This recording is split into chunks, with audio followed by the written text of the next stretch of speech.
Euthanasier, c'est abandonner. Euthanasier, c'est abandonner. Eh bien écoutez, je suis là aujourd'hui parce que je crois que là, on atteint les summums en matière de dinguerie et de quelque chose d'absolument ordurier qui est en train de se passer. On est en train de changer le paradigme même de nos sociétés. Une société, c'est quelqu'un qui, quand elle mérite son nom, c'est quelqu'un qui s'occupe de ses plus fragiles. Quand on ne s'occupe plus de nos plus fragiles, on ne mérite plus le vocable et le qualificatif, enfin en tout cas le vocable de société. Et là, ce qui se passe est absolument grave. Vous voyez, moi, je passe mon temps en manifestation actuellement. Le lundi, je suis en train de manifester à propos du périscolaire parce que je vous signale que même si la mairie ne veut pas entendre parler de sa responsabilité, nous avons un maire qui était responsable pendant 10 ans des recrutements du périscolaire. Il doit absolument démissionner. Le dimanche, j'accompagne le peuple iranien contre le régime des mollahs, le peuple iranien où il y a 5 pendus par jour actuellement.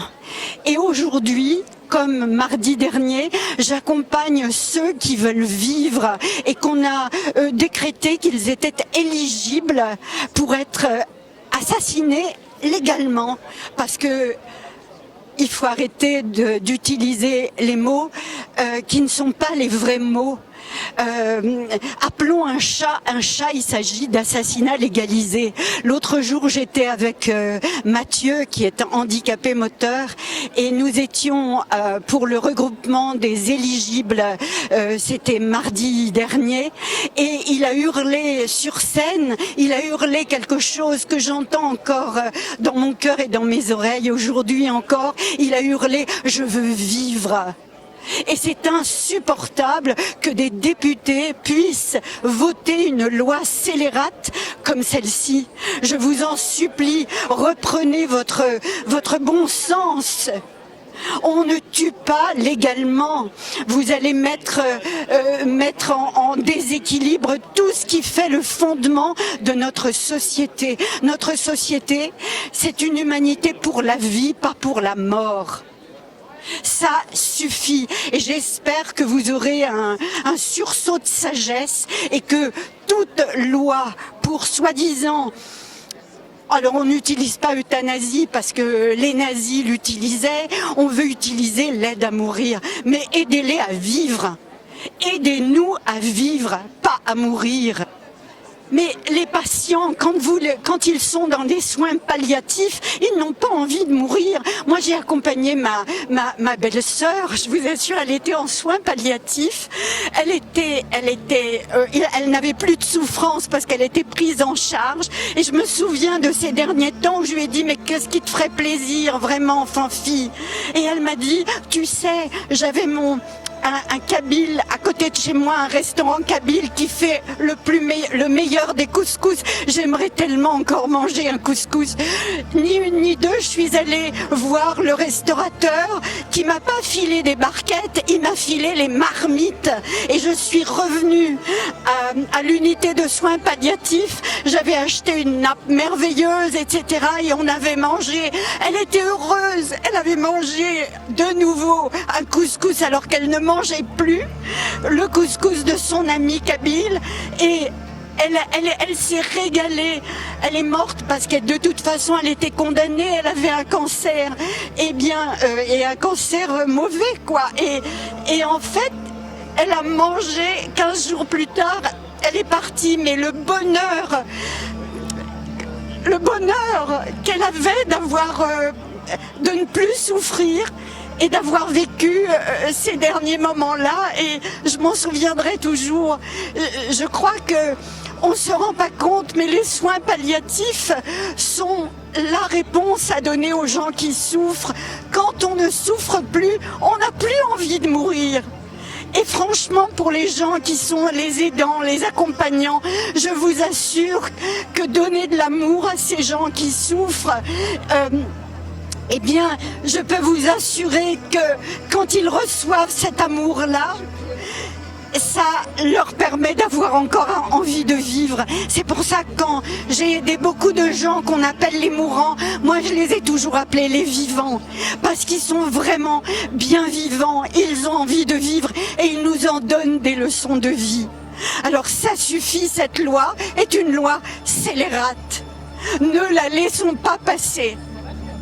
Moi, je crois qu'il faut absolument qu'on hurle devant le Parlement. Là, on est place de Fontenoy. Mais moi, je serais prête à hurler devant le Parlement tous les jours jusqu'à ce que les députés comprennent que c'est une loi qui va changer totalement le paradigme de notre humanité. Encore une fois, notre humanité est faite pour la vie, pas pour la mort. Largement un droit à la mort à des personnes qui ne sont pas en situation de... Bonjour, je m'appelle Geneviève, je suis médecin gériatre dans un petit coin de France au fin fond du Loiret. Et je suis là pour dire non à l'euthanasie, à cette loi inepte qui nous obligerait à abandonner nos patients alors que tout ce qu'on veut c'est les accompagner et avoir plus de moyens pour mieux les soigner et mieux les soulager. L'euthanasie n'a jamais soulagé personne puisque soulager c'est aller mieux. Il y a la tentation de se débarrasser des gens gênants parce qu'ils sont faibles, parce qu'ils sont soi-disant un poids pour la société, est très ancienne. Et on l'a vu sur de multiples débats sur la fin de vie, sur le Covid, sur énormément de choses. Et c'est une tentation des gouvernants pour faire des économies. Et ce n'est absolument pas ce que souhaitent les soignants. La SFAP l'a très bien montré en 2023 avec son sondage que 98% des soignants veulent soigner, accompagner, soulager et tuer ne sera jamais un soin. Et on a beau nous dire qu'il ne faut pas utiliser le mot tuer, euthanasier c'est tuer, le soi-disant aide à mourir c'est tuer tel qu'il nous le propose dans cette loi. Et d'ailleurs l'HAS a déjà sorti des recommandations sur les substances létales qu'il faudra qu'on utilise. Et nous on ne veut pas de ça, on veut simplement soulager et accompagner nos patients. Et si on nous pousse à faire ça, si on ouvre ce soi-disant droit aux personnes, en fait ça les poussera parce qu'ils ont déjà quelquefois cette culpabilité d'être un poids pour leur famille et éventuellement pour la société. Et il ne faut certainement pas les laisser croire ça parce que chaque personne qui est vivante est digne d'être là, d'être vivante, d'être aimée, d'être soignée, d'être accompagnée. Et nous on est là pour ça, c'est notre vocation de soignant. D'après la loi qui est en préparation, si les soignants, médecins, infirmiers, aides-soignants se refusent à mettre en place une technique d'euthanasie, l'hôpital serait dans l'obligation de faire appel à une autre équipe. Et donc on craint évidemment qu'il y ait des espèces de brigades qui passent d'hôpital en hôpital pour faire de l'euthanasie, ou comme au Canada, des services qui sont spécialisés là-dedans et des médecins qui ne font que donner la mort. Et encore une fois, donner la mort est un terme absolument abject puisque, comme on l'a dit aujourd'hui, un don c'est un cadeau et tuer quelqu'un n'est jamais un cadeau. On veut soulager les gens pour qu'ils aillent mieux et même si effectivement leur maladie fait qu'ils vont vers la mort, nous on veut les accompagner pour cela. Et c'est ça la vraie aide à mourir, c'est en fait la vraie aide à vivre jusqu'au bout et jusqu'à la mort, sereinement, accompagné. Et on a tout ce qu'il faut en France pour soulager les gens, mais il faut nous laisser le temps de le mettre en place et il faut nous encourager à le faire parce que tous les soins, quand on nous dit qu'on ne sait pas faire et qu'il faudrait mieux tuer les gens, ça nous décourage. Et nous, on veut garder cette espérance de pouvoir continuer à soigner et à soulager et à être créatif pour nos patients et pour leur bien. Tout médecin a prêté le serment d'Hippocrate, c'est obligatoire pour notre exercice évidemment. Dans ce serment d'Hippocrate, on dit que même à la demande du patient, on ne doit pas délivrer une substance qui pourrait être mortelle. Voilà, c'est notre première obligation de soignant, comme on dit d'ailleurs primum non nocere, c'est-à-dire d'abord ne pas nuire. Qu'est-ce que c'est que tuer si c'est pas nuire?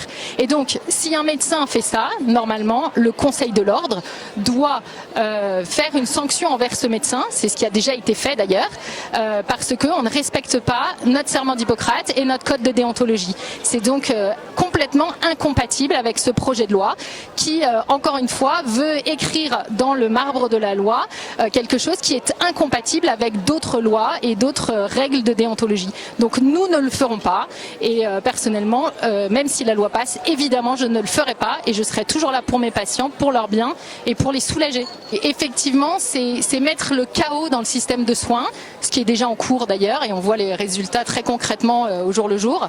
Mettre le chaos dans le système de soins n'a jamais aidé les patients et mettre le chaos aussi dans les esprits des soignants alors que nous devons avoir des repères éthiques clairs pour faire nos professions correctement, consciemment et pour le bien des patients. Donc le serment d'Hippocrate tel qu'il était à l'origine disait effectivement qu'on ne doit pas, même à la demande du patient ou sur la pression de son entourage ou de l'entourage médical, donner une substance létale. Donc nous ne le ferons pas. Et d'ailleurs, à l'origine, il disait également tu ne délivreras pas de potions abortives. Donc des choses ont été éliminées au fur et à mesure pour coller à la loi française. Et c'est absolument aberrant de transgresser notre serment d'Hippocrate comme ça, alors que c'est ce qui fait la solidité de notre accompagnement et la confiance que les patients peuvent avoir en nous. Et d'ailleurs, comme le dit le professeur Juvin, on ne peut pas se permettre qu'un patient, quand on entre dans sa chambre, se pose la question, est-ce qu'il vient pour me tuer ou est-ce qu'il vient pour me soigner ? Et ça, on refuse d'être dans cette situation-là parce que les patients, ils ont besoin pour avoir le lâcher-prise qui est nécessaire en soins palliatifs. On a besoin qu'il ait confiance en nous et nous, on a aussi besoin de cette confiance pour avancer, pour bien faire notre boulot, pour que notre boulot ait un sens et pour qu'on puisse continuer à faire notre beau métier qui est une vocation. Le secours aux plus vulnérables et la préservation de la vocation du médecin. Je suis venue aujourd'hui pour défendre la vie, parce que mourir dans la dignité, ça n'a aucun sens. J'ai travaillé, j'étais préparatrice en pharmacie à côté de l'Assemblée nationale et j'ai toujours défendu les valeurs de chrétiennes. D'abord, c'est dans les commandements de Dieu et j'ai travaillé, j'ai fait des extras rue des Martyrs, à côté de Michou. Et j'ai pu accompagner quelqu'un qui est mort du sida et il a fini par demander le baptême et je l'ai accompagné jusqu'au bout et jusqu'à la morgue. Et grâce à Dieu, il est mort avec le Christ et en même temps, on ne l'a pas tué. Il est mort de sa propre mort. Merci mon Dieu, j'ai eu des parents chrétiens et je pense que c'est important de témoigner de sa foi. Voilà. Et de défendre la vie. Parce que Dieu nous a donné la vie. Au début, on n'a pas choisi notre naissance, mais on choisira pas sa mort. Dieu, il connaît notre vie. C'est lui qui nous a créés avec amour et il faut défendre tout ce que Dieu a fait. Voilà, pour nous. Voilà, et merci pour tout ce que vous faites parce que c'est important et je me suis dérangée de Versailles pour témoigner de ma foi et pour témoigner de la vie parce que la vie a beaucoup de... La vie on est fait pour quelque chose sur la terre, voilà. Notre vie a un sens, voilà. Et ce qui est important, c'est de défendre toutes les valeurs. Dieu, il nous a mis sur la terre parce qu'il a un projet pour chacun et il veut qu'on soit heureux. Si on se tourne pas vers lui, eh ben on fait n'importe quoi, voilà. Et je pense qu'aujourd'hui, les hommes politiques, il faut qu'ils réagissent parce que, je veux dire, c'est important. Dans tous les domaines, je veux dire, si on fait des choses bien, c'est grâce à Dieu, de toute façon. Hein. Et c'est important de défendre la vie, de défendre les valeurs. L'euthanasie, c'est destructrice. On tue la vie. C'est même pas... Dieu n'a pas fait l'homme pour se démolir, pour se tuer lui-même. Au contraire, il a donné la vie pour qu'on soit heureux. Pour qu'on fasse pas n'importe quoi dans la vie. Et je pense que ça c'est important de dire, mon Dieu, merci. Moi je suis catholique pratiquante, mais même s'il y a le sens aussi de droiture, de morale, on tue pas la vie. Et la vie, c'est précieux la vie. On transmet la vie, mais on donne pas la vie. C'est Dieu qui nous crée. Voilà, et Dieu nous crée avec amour. Et on ne doit pas faire n'importe quoi. Voilà.